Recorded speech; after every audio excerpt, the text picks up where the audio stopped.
for those of us who are really having a hard time forgiving someone or something that's happened to us, um, as a pastor, can you kind of speak to us about how to navigate that territory? Because you're talking about forgiveness and it's important, and but sometimes it's hard for us to forgive. Yeah.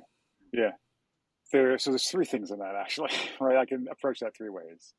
Um, the first is, you know, in the same way that I like, if someone comes to me and says they can't forgive, I try to listen to what they're saying.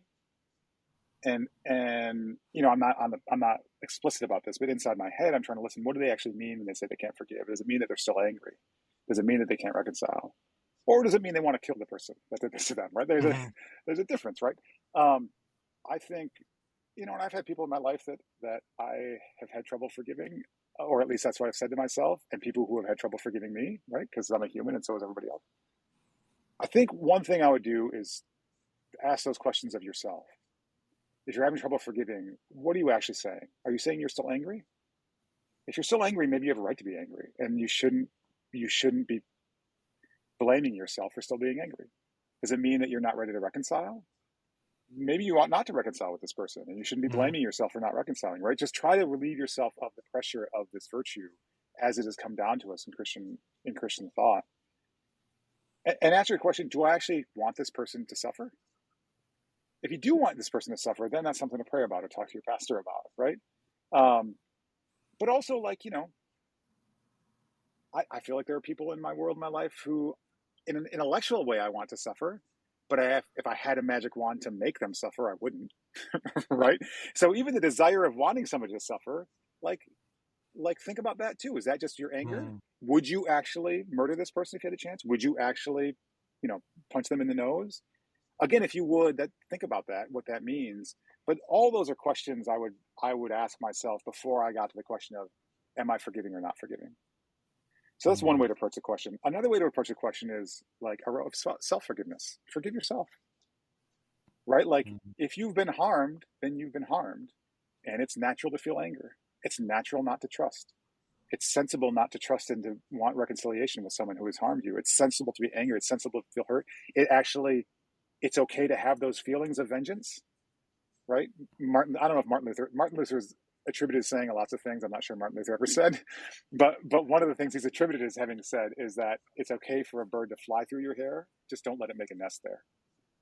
Now, I'm not sure if it's okay for a bird to fly through your hair, but like, if you have murderous feelings towards someone who hurt you gravely, I think you can forgive yourself for having those feelings, because I actually didn't go out and murder anybody. Like, it's normal, psychologically, psychiatrically, biochemically natural to have these feelings of rage surge up in me. I'm not going to make myself feel shame. You ought not to make yourself feel shame because I had this surge of rage, which is just a natural response to grave harm. Take that as a signal, your body telling you you have been harmed, right? And Mm-hmm. and know that it's not your fault. You were harmed. It's not like your fault because you're angry. You were harmed, and so the anger is arising naturally. So the third thing is to be is to be is to be self-forgiving. And the third thing I would say is that we also have this forgiving God, right? So even if you can't forgive, even if you can't forgive yourself, God is forgiving you for your failure to forgive, right? So one of the figures I feature in the book briefly in one of the chapters is Dietrich Bonhoeffer, right? And Dietrich Bonhoeffer was a Christian Lutheran pastor in Germany during World War II. He had a chance not to return to Germany, but he did return to Germany. He joined, like, secretly joined this resistance movement. He helped many Jews get out of Germany. He also, earlier in the 30s, had written very eloquently about Christian nonviolence and about pacifism and about loving your enemy. He wrote this thing on the Sermon on the Mount called The Cost of Discipleship, where he talks about how important it is for us to follow the teachings of Jesus as teachings of peace, where we do not engage in violent activity towards our enemies. Like, he wrote a lot about this. And then, just before he was arrested, he was eventually murdered by the Nazis in a concentration camp. He participated in a failed assassination plot against Hitler. And a lot of people who read Bonhoeffer are like, "What is he? Did he sell out on his morals? What's going on Mm-hmm. here?" Right? Did he not really mean it, or was it that his ideals, when tested against reality, those Mm. ideals failed. And actually, none of that was going on. What happened is Bonhoeffer knew that he could put his trust in, he could not put any faith in his own actions. All his faith had to go in the grace and mercy of a loving God, right? Which is that Mm. he still believed the commandment to love your enemy and not to do any violence weighed upon him, even as he participated in an assassination plot against Mm. Hitler. He just knew that the obligation to protect others is also a commandment of God, and he could not do both things. He Mm. had this, he lived in this fallen world where either action would betray the word of God, which is why he just trusted God's forgiveness, right? I Mm. must do this. I mean, this is what Luther said, here I stand, I can do no other. Bonhoeffer's rationale, he never explicitly states this, but in the book I cover this, his rationale in his book of ethics, in his writings about this, I think what he's saying is, the command of God to love your enemy and to not commit violence against your enemy never lifts. But sometimes in this broken world, we have to act. And if I trust only my actions to save myself, then I'm lost, because the world is tragic and I cannot act purely. And there will be times when I have to save millions, I might have to kill this one person, right, or participate in an attempt to kill him. So what he does is say, I do that, but I don't celebrate it as a virtue. I acknowledge it's a sin.